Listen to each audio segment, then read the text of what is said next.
Hello दोस्तों, मेरे YouTube channel पर आपका स्वागत है। तो चलिए कहानी शुरू करते हैं। कहानी अच्छी लगी तो प्लीज़ चैनल को लाइक कमेंट शेयर जरूर करें। ओम क्लब में विप्रो, रिया, फलक, आदित्य अपने साथ आरती को लेकर क्लब आए थे। आरती, जिसने डार्क रेड कलर की थाई से नीचे तक की एक हॉट पार्टी वियर ड्रेस पहन रखी थी, उसके लंबे बाल को कर्ली कर दिया गया था और उसे हल्का सा पार्टी मेकअप दिया गया था। इसके साथ उसने अपने पैरों में ब्लैक कलर के छोटे हील के सैंडल पहन रखे थे, जिसमें आरती बला की खूबसूरत लग रही थी। विप्लव उन चारों की तरफ देखते हुए बोले, जिसे जो करना है करो, पैसे मैं दूंगा और ये पार्टी मेरे ब्रो के वापस आने की खुशी में। विप्लव की बात पर आदित्य उसकी तरफ देखते हुए, मेरा मैच है इसलिए मैं नहीं पी सकती और मैं वैसे भी नहीं पीती, इसलिए रिया दीदी और फलक दीदी से कहो। आदित्य की बात पर विप्लव उसे आंखें दिखाते हुए, खबरदार, अगर तुमने किसी भी अल्कोहल को छुआ तो मैं तुम्हें कुछ भी करने की इजाज़त देता हूँ। इसका मतलब ये नहीं जो तुम दारू पियोगे। रिया विप्लव के सिर पर मारती, अबे गधे, वो भी वही कह रही है कि उसे नहीं पीना, तू क्यों एक्स्ट्रा दिमाग चला रहा है।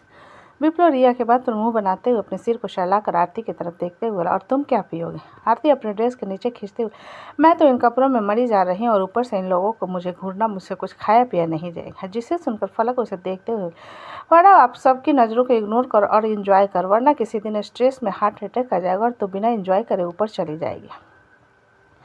आरती कंफ्यूजन में फलक की तरफ देखते हुए, इतना घूम फिर तो हो रही हूँ और क्या एंजॉय करना। फलक धीरे से आरती के कान में आकर बोले, तुझे अपने पति के साथ इंटीमेट नहीं होना है क्या। फलक की बात सुनकर आरती के गाल लाल हो जाते हैं और वो शर्माने लगती है, जिसे देखकर फलक मुंह बनाते हुए कहती है, इतनी शर्म सिर्फ इस बारे में सुनकर, तो जब राघव भैया तुम्हारी साड़ी उतारेंगे तब क्या करोगे। आरती फलक के बात सुनकर मुंह बनाते हुए, ये तो सिर्फ सपने में ही हो सकता है। जिसे सुनकर फलक उसके हाथ को पकड़ उसे बार काउंटर की तरफ ले जाते हुए बोली, चल मैं तुझे कुछ अच्छा ठंडा पिलाती हूँ। विप्लव उन दोनों के जाने के बाद रिया की तरफ देखते हुए बोले, चलो। रिया अपना सिर हिलाती है और वो लोग अदिति के साथ बार काउंटर के पास आ जाते हैं। विप्लव वटका का शॉट लेते हुए रिया की तरफ देखकर बोले, ऐसे आजकल मेरे ब्रोज नज़र नहीं आ रहे हैं। रिया विप्लव के बात पर ड्रिंक करते हुए बोले, हाँ वो सेमिनार के लिए नोएडा गया हुआ है। जिसे सुनकर विप्लव थोड़ा हैरान होकर बोला, तुझे लेकर नहीं गए। अरे मेरा कॉलेज बंद हो जाता ना, इसलिए मैं नहीं गई, रिया ने जवाब दिया। जिसे सुनकर फलक उसकी तरफ देखते हुए बोली, वैसे तुम लोग शादी कब कर रहे हैं। रिया फलक के बाद सुन उसकी तरफ देखते हुए बोली, तुम्हारा वाला भी तो 20 साल का हो गया, तुम भी कर लो। 29 साल का हो गया, तुम भी कर लो शादी। मेरे वाले ने कहा कि मेरे मास्टर ग्रेजुएशन के बाद शादी होगी। जिस पर फलक अपना सिर हिलाते, हाँ मैं इस बार करूँगी शादी। आरती चुपचाप बैठी उनकी तरफ देखते हुए बोली, मुझे सेफ बनना है, मैं पढ़ाई कर चुकी हूँ और एग्ज़ाम भी दे दिया है, लेकिन कोई फ़ायदा नहीं हुआ। जिसे सुनकर विप्लव उसकी तरफ देखते हुए बोला, अरे कोई बात नहीं, तुम्हें बहुत कुछ अच्छा सोर्स मिलेगा। आरती विप्लव के बाद अपना सिर हिला देती है तो विप्लव उसकी तरफ वोडका बैठाकर कहता है, इसे पी लो। आरती वोडका के शॉट को देखते हुए, ये क्या है। फलक, रिया और विप्लव एक दूसरे को देखने के बाद फलक आरती से बोली, पानी है, बट मीठा पानी है, थोड़ा सा अजीब लगता है। जिससे सुनकर आरती उसके हाथ से वोडका लेते हुए बोली, वैसे मुझे प्यास तो लगी है, लेकिन हम घर कब जाने वाले हैं, बहुत रात हो गई है। रिया आरती के बाद पर एक और वोडका का गिलास उसके पास रखते हुए बोली, इतने छोटे से तेरा प्यास थोड़ी ना मिटेगा, अच्छे से पी। आरती रिया के बाद पर अपना सिर हिलाते हुए वोडका पी लेती है और अजीब सा मुँह बनाते हुए कहती है, ये कितना गंदा है। विप्लव दूसरा वोडका उसके होठों से लगा कर बोले, इसे भी पी जाओ। आरती मजबूरी में उसे भी पी जाती, उसे अब तारे नज़र आ रहे थे। तभी एक हैंडसम सा लड़का आरती के सामने आकर बोला, hello beautiful, who do you like to dance with me. Aarti उस लड़के को अजीब नज़रों से देखते हुए चुप ही रहती है। जिस पर वो लड़का फिर से कहता है, क्या आप मेरे साथ डांस करना पसंद करेंगे। कौन अस्ते, हाँ मैं तोर संग काबा नाचो। आरती ने अब थोड़ा नशीली आवाज़ में गुस्से में कहा। वो लड़का अपने हाथ पीछे लेते हुए बोला, सॉरी। आरती उस लड़के को बुरी तरीके से घूरते हुए, तोर सॉरी क्या, चार डलो में, हाँ जाए मेरे लिए नीतो मार दो हूँ, भाग चला। आरती के लैंग्वेज के सुनते हुए विप्लव धीरे से रिया के कान में लगा, अबे इसके अंदर किसी की आत्मा घुस गई। आदित्य आरती की तरफ देखते हुए विप्लव से, वापी मैं घर में सबको बताऊंगी तुमने आरती को वोडका पिलाया। विप्लव आदित्य की बात पर बोला, बनी हम सब चल रहे हैं, तुम गुस्सा करना बंद करो, घर में किसी को मत बताना। इतना कहकर विप्लव आरती की तरफ देखते हुए, आरती अब तय कौन आशा। आरती ने विप्लव खा जाने वाली नज़र के साथ कहा। जिसे देखकर विप्लव फलक की तरफ देखते हुए, तुम ही देखो यार, मैं तो चला यहाँ से। फलक विप्लव को घूरते हुए आरती के हाथ को पकड़ कर बोले, आरती चलो घर चलते हैं। आरती फलक के बात पर रोते बोले, मोर जिंदगी में भरी दुख है, मोर पति मोला गोठियाए नहीं। फलक आरती के बात को ना समझने के कारण चुपचाप अपना सिर हिलाते उसे क्लब से बाहर लेकर आते हैं तो बाहर ही उन्हें राघव मिल जाता है, जो कि रात हो जाने के कारण आरती को लेने आया था। विप्लव राघव को देखकर जल्दी से उसके पास आकर बोला, भाई थैंक गॉड आप आ गए, देखो इसने वोडका पी लिया है, अब इसके अंदर पता नहीं किसकी आत्मा घुस गई है। राघव विप्लव की बात पर आरती की तरफ देखता है तो उसकी नज़र उस पर रुक जाती है। वही आरती राघव को देखकर बिल्कुल चुपचाप खड़ी हो जाती, लेकिन उसके गाल लाल हो गए थे। राघव आरती के पास आकर उसके हाथ को पकड़ते हुए बोला, चलो नहीं जाओ तोर संग। आरती ने राघव से अपना हाथ छुड़ाया, जिसे सुनकर राघव आरती को अपने गोद में उठा उन लोगों की तरफ देखते हुए बोला, तुम लोग जाओ, मैं इसे लेकर जा रहा हूँ। इतना कहकर राघव आरती को अपनी गोद में उठाकर गाड़ी की तरफ ले जाता है। इसमें आरती राघव के बाल को नोच रही थी, लेकिन वो कुछ भी नहीं कह रहा। वो लोग उसे जाता हुआ देखने के बाद अपनी गर्दन हिलाकर वहाँ के लिए निकल जाते हैं। इधर पुणे मुंबई मैरीगोल्ड बैंकर्स में सुधांशु के ध्रुवी से यह पूछने पर कि उसके फ़ोन का पासवर्ड क्या है, ध्रुवी जो कि वॉशरूम के दरवाजे के पास जा चुकी थी, मुड़कर सुधांशु की तरफ देखते हुए, जिस तारीख को हम पहली बार मिले थे और जिस महीने में मिले थे। इतना कहकर ध्रुवी वॉशरूम के अंदर चली जाती है। सुधांशु उसे जाता हुआ देखने के बाद उसके फ़ोन की तरफ अपने हाथ बढ़ाते हुए रुक जाता है और अपना हाथ पीछे लेकर कहता है, क्या मैं शक कर रहा हूँ, लेकिन क्यों? I am confident in my choice. इतना सोचते हुए सुधांशु जाकर चुपचाप बिस्तर पर बैठ जाता। कुछ देर बाद ध्रुवी जैकेट सेट, लहंगा के ट्यूब टॉप और लहंगे को पहनकर वॉशरूम से बाहर आती है, क्योंकि जैकेट उसने बाहर ही छोड़ दिया था। सुधांशु दरवाज़ा खुलने की आवाज़ पर सिर उठाकर ध्रुवी की तरफ देखता है तो उसकी नज़र उस पर ठहर सी जाती है और उसके दिल की धड़कनें बढ़ जाती हैं। ध्रुवी बैग से मैचिंग ज्वेलरी निकालने के बाद सुधांशु को इयररिंग दिखाते हुए, सिद्ध कौन सा अच्छा लगेगा इन कपड़ों में? सुधांशु जो कि एकटक ध्रुवी को देखे जा रहा था, उसके सवाल पर वापस अपने शेंस में आते हुए उसके डायमंड टॉप्स की तरफ इशारा करते हुए, ये बेहतर है।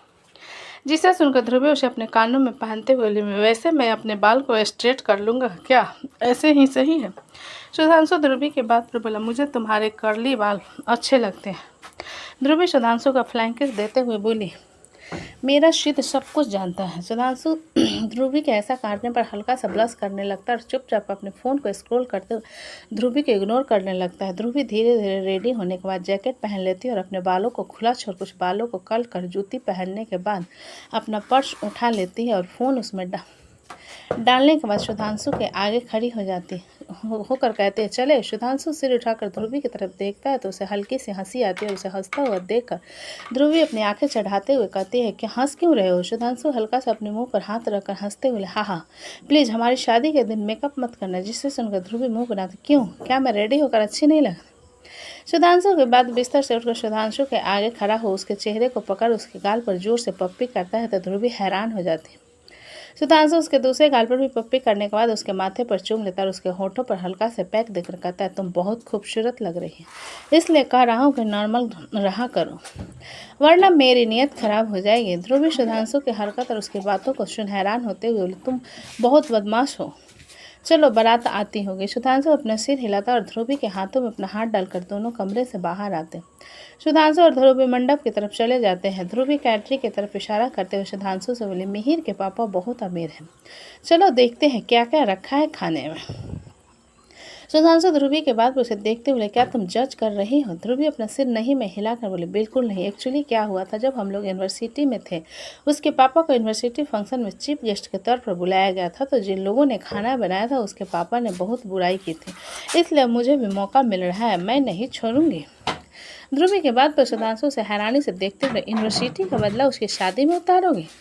ध्रुवी अपना सिर नहीं में हिलाकर बोली, बेइज्जती नहीं करूंगी, बट मिहिर थोड़ा शो ऑफ करता है, तो जब मुझे मौका मिलेगा तब मैं उसकी बुराई करूंगी। सुधांशु ध्रुवी की बात सुनकर निराशा से अपनी गर्दन हिलाते उसके साथ कैटरिंग की तरफ चला आता है और ध्रुवी सबसे पहले जाकर वहां पर बने डिशर्ट को खाने लगती है। सुधांशु उसकी स्पीड को देखते हुए मुस्कुरा देता और अपने लिए चाउमीन उठा लेता है, जिस पर ध्रुवी उसके पास आकर कहते, मीठा बहुत हो गया है, कुछ तीखा भी खिला दो। सुधांशु चाउमीन उसकी तरफ बढ़ाकर बोला, खा लो। ध्रुवी थोड़ा सा खाकर बोली, बस बस काफ़ी है। इतना कहते हुए नॉनवेज सेक्शन में आ जाते हैं, जो कि नॉनवेज खाने वाले के लिए बना था। तो ध्रुवी सुधांशु के हाथ को पकड़ कर कहते, हमारी कैटेगरी का नहीं है, हम दूसरी तरफ चलते हैं। सुधांशु ध्रुवी के बाद पर अपना सिर हिलाते हुए दूसरी तरफ आ जाता है, तो ध्रुवी पुलाव के साथ रोटी पनीर की सब्जी खाने के बाद प्लेट को वहां पर रखे डस्टबिन में रखने के बाद पेट पर हाथ रखते हुए सुधांशु से बोले, मेरा पेट फुल हो गया। सुधांशु दूसरी तरफ इशारा करते बोला, अभी उधर हम गए ही नहीं हैं। सुधांशु के बाद सुन ध्रुवी अपनी आंखें छोटी कर, तुम मेरा मजाक उड़ा रहे हो? सुधांशु अपनी हंसी को कंट्रोल करते हुए अपना सिर नहीं में हिलाकर, नहीं, जैसा कि तुम कह रही थी, बस मैं तुम्हारा साथ दे रहा हूँ। जिसे सुन ध्रुवी अपना सिर हिलाकर बोली, तो ठीक है, तुम टेस्ट करोगे? जिस पर सुधांशु 2 कदम पीछे होकर अपना सिर नहीं में हिलाकर नो नो मेरा पेट फुल हो चुका है, मैं बस आइसक्रीम खाऊंगा फिर आराम से बैठकर शादी देखूंगा। ध्रुवी सुधांशु को आंखें दिखाते हुए मेरा मजाक मत उड़ाना, मैं बहुत कम खाती हूँ। सुधांशु आइसक्रीम उठाकर ध्रुवी के हाथ में रखने के बाद बोला चलो साथ में बैठकर खाते हैं और मुझे पता है कि तुम कम खाती हो। ध्रुवी अपना सिर हिलाती है और दोनों वहाँ पर बने पूल साइड की तरफ आ जाते हैं क्योंकि काफ़ी सारे गेस्ट वहाँ पर थे और उसे एरिया को काफ़ी खूबसूरत से डेकोरेट किया गया। ध्रुवी आइसक्रीम वहाँ पर रख टेबल पर रखते हुए सुधांशु से बोले सिद्ध हमने साथ में एक भी फ़ोटो नहीं ली, चलो ना साथ में फ़ोटो लेते हैं। सुधांशु ध्रुवी के बात पर अपनी गर्दन नहीं में हिलाकर मुझे फ़ोटो क्लिक करवाना नहीं पसंद, जिसे सुनकर ध्रुवी मासूम से चेहरा बना सिद्ध तुम मेरे साथ भी फ़ोटो क्लिक नहीं करवाओगे। सुधांशु अपना फ़ोन निकाल ध्रुवी से बोला चलो मैं तुम्हारी खींचता हूँ उसके बाद साथ में लेंगे। ध्रुवी सुधांशु के बात पर अपना सिर हिला देते हुए सुधांशु उसके फ़ोटो क्लिक करते हुए पीछे जा ध्रुवी पोजेस देते हुए मुस्कुरा रही थी और सुधांशु पीछे जाते हुए एक लड़की से टकरा जाता है और पीछे पूल होने के कारण वो लड़की पूल में गिर जाती है। सुधांशु उस लड़की को गिरता हुआ देख हैरान हो जाता है और ध्रुवी भी जल्दी से वहां आ जाता है। सुधांशु फोन ध्रुवी की तरफ फेंक कर उस लड़की को पानी से निकालने के लिए पानी में कूद जाता है। वो लड़की जो कि पानी में डूब रही थी। सुधांशु उसे जैसे तैसे करके पानी से बाहर निकालता है। ध्रुवी उस लड़की की तरफ देखती है जिसके लंग्स में पानी भर चुका था। सुधांशु उसे उल्टा करके उसके पीठ को प्रेस करने लगता है जिससे उस लड़की का मुंह से पानी बाहर आता है। सुधांशु उसको सीधा कर उसके पेट पर प्रेस करता है। तब तक बहुत सारे लोग वहां पर आ चुके थे। ध्रुवी उन सबको साइड करते हुए बोली हवा आने दीजिए। उस लड़की को धीरे धीरे होश आने लगता है। उसके होश में आने के बाद सुधांशु उसको देखते हुए बोला आप ठीक हो, आई एम सो सॉरी। वो इतना ही कह पाया था कि वो लड़की एक तमाचा सुधांशु के गाल पर जड़ देती और गुस्से में चिल्ला कर कहती अंधे हो, दिखाई नहीं देता, अभी मैं डूब के मर जाती तो। ध्रुवी उस लड़की को बात पर गुस्से से बोली who the hell are you, अंधी तुम हो जो तुम देख रही हो कि वहाँ पर कोई फोटो क्लिक कर रहा है उसके पीछे से जा रही हो और तुम्हारी हिम्मत कैसे हुई उसे थप्पड़ मारने की, मुंह तोड़ दूंगी तुम्हारा। ये कहते हुए ध्रुवी उसे मारने के लिए आगे बढ़ती है तो सुधांशु उसे पकड़ लेता है और खड़ा होकर अपना जैकेट निकाल उस लड़की के देते हुए कहता है इसे पहन लीजिए। वो लड़की सुधांशु के जैकेट को फेंकते हुए मुझे कोई ज़रूरत नहीं है, तुम्हें तो एक और थप्पड़ पड़ना चाहिए बेशरम। ध्रुवी सुधांशु से खुद को छुड़ाने की कोशिश करते हुए बोले तुम छोड़ो मुझे, मैं इसके बाल नोच लूँगी, हम इसकी हेल्प कर रहे हैं और ये ऊपर से हमें एटीट्यूड दिखा रहे। तभी एक लड़की आते हुए बोली मृदुला। वो लड़की जो कि कोई और नहीं मृदुला थे। उस लड़की की तरफ देखते हुए मिहिका से कहो मैं जा रही हूँ। उस नाम को सुनकर ध्रुवी धीरे धीरे से सुधांशु से बोले अरे ये तो मिहिर की होने वाली वाइफ का नाम है, मतलब ये लड़की वालों की तरफ से। सुधांशु ध्रुवी के बात पर मतलब शादी कैंसिल। ध्रुवी सुधांशु का आंखें दिखाते बोले तुम चुप रहो, वो मुझे जान से मार देगा। जिसे सुनकर सुधांशु अपना सिर हिला देता है। वहीं मृदुला के फ्रेंड उसके पास आकर कहते यार मेहिका बुला रही है तुझे और ये तूने क्या हालत बना रखी है। मृदुला उसकी बात पर सुधांशु की तरफ इशारा करते ये 2 कौड़ी का लड़का। मृदुला इतना ही कह पाई थी कि ध्रुवी उसके गाल पर सच में एक थप्पड़ जड़ देती है और उसे घूरते हुए कहती है जिसे 2 कौड़ी का लड़का कह रही हो ना वो भी इसी शादी के फंक्शन में आया और तुम भी उसी में आई हो, इसलिए ज़्यादा मत चलाओ वरना दूसरा थप्पड़ भी दूसरे गाल पर पड़ेगा, फिर लाल बंदरिया बनकर घूमती रहना पूरी पार्टी में। सुधांशु जिसके व्हाइट शर्ट पूरी तरीके से उसके कपड़े से चिपके हुए थे ध्रुवी को अपनी गोद में उठाते हुए अपना फ़ोन और ध्रुवी का बैग पकड़ मृदुला से बोला आप जाकर कपड़े चेंज कर लीजिए और हम यहाँ से चलते हैं। मृदुला नफरत भरी नज़रों से उन दोनों को घूरते हुए बोले तुम दोनों को तो छोड़ूंगी नहीं मैं। ध्रुवी सुधांशु को से उतारने की कोशिश कर मुझे उतारो तुम, इसको तो मैं नहीं छोड़ूंगी, किसको एटीट्यूड दिखा रही है। सुधांशु कसकर ध्रुवी को पकड़ते हुए अरे मेरी जंगली बिल्ली, मार डालोगे क्या उसे, चलो। इतना कहते हुए सुधांशु ध्रुवी को रूम की तरफ ले जाता है क्योंकि उसे कपड़े चेंज करने थे। मृदुला गुस्से भरी नज़र से उसे जाता हुआ घूरती रह जाती है तो उसकी फ्रेंड जैकेट उठाकर मृदुला का देते हुए कहते हैं मृदुला तुम्हारी ड्रेस रिवील हो रही है। जिसे सुनकर वो जैकेट पहनने के बाद अपनी मुट्ठी मजबूती से बंद करके कौन है वो लोग पता लगा और किसकी तरफ से है। वो लड़की जाते हुए ध्रुवी को देखकर मृदुला से बोली मुझे इसका नाम तो नहीं पता लेकिन इतना पता है कि मिहिर की तरफ से है क्योंकि मैंने उसकी ग्रुप फोटो में इसकी तस्वीर देखी थी, कॉलेज फ्रेंड्स है। मृदुला उसकी बात पर अपना सिर हिलाते बोले अगर मैंने घुटनों के बल बैठा कर इसे माफ़ी न मंगवाया तो मेरा नाम है मृदुला चक्रवर्ती ने। जिस पर वो लड़के मृदुला के फ़ोन को पकड़ते हुए अरे यार इतने महीने बाद वापस इंडिया आई हो, गुस्सा क्यों कर रही है, चल शादी इंजॉय कर। मृदुला इसकी बात का बिना कोई जवाब दिए आगे की तरफ चले जाते हैं। वहीं सुधांशु ध्रुवी को कमरे में लाकर दरवाज़ा बंद कर उसे बिस्तर के सामने उतारते हुए बोला कितनी गुस्सैल हो तुम, इतना गुस्सा लाती हो कहाँ से। ध्रुवी अपने कपड़े को ठीक करते हुए सुधांशु को घूर कर बोली मुझे उसकी गाल पर 5-6 थप्पड़ मारने थे, तुम हो जिसने बचा लिया। सुधांशु अपने गर्दन हिलाते हुए बोला, फाइन, मुझे लगता है कि अब हमें चलना चाहिए। ध्रुवी कुछ पर सोचने के बाद अपना सिर हिलाकर बोली, मैं मिहिर को मैसेज कर देती हूँ कि हम जा रहे हैं, मैं दोबारा नहीं आऊँगी ऐसी किसी भी फंक्शन में।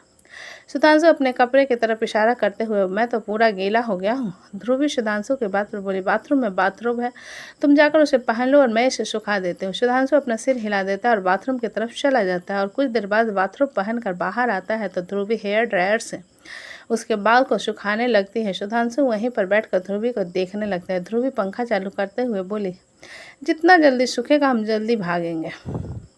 सुधांशु ध्रुवी के बात पर बोला, भागेंगे क्यों? मेरा मतलब था हम उतनी जल्दी घर जाएंगे, मुझे नींद लग रही है। ध्रुवी नौबाशी लेते जिसे सुनकर सुधांशु अपना सिर हिला देता और ध्रुवी के हाथ से हेयर ड्रायर ले लेता है तो ध्रुवी उसकी तरफ देखने लगती है, जिस पर सुधांशु कहता है, तुम जाकर सो जाओ, मैं कपड़े सुखा दूंगा। जिसे सुनकर ध्रुवी सुधांशु को देखते हुए बोली, मेरी नींद बहुत गहरी होती है, अगर मैं सो गई ना तो उठ नहीं पाओगे, मैं गोद में उठाकर ले जाऊंगा तुझे, चलो जाकर सो जाओ। सुधांशु ने अपने कपड़े सुखाते हुए कहा, जिस पर ध्रुवी सुधांशु के चिक्स पर किस करके बोले, तुम कितने क्यूट हो। सुधांशु अपने लिप्स की तरफ इशारा करते हुए, अगर तुम यहाँ पर किस करोगे तो मैं बुरा नहीं मानूंगा। ध्रुवी मुस्कुराते उसके फोटो पर चूम लेती है और होठों पर चूम लेती है और जाकर सो जाती है और सुधांशु कपड़े सुखाने लगता है और कुछ देर बाद ध्रुवी को अपनी गोद में उठाकर बैंकेट हॉल से निकल जाता है। तो दोस्तों, कहानी कैसी लगी मुझे कमेंट में लिखा, अच्छी लगे तो प्लीज़ चैनल को लाइक करें, सब्सक्राइब करें और ज़्यादा से ज़्यादा शेयर करें। कहानी को पूरा सुनने के लिए धन्यवाद।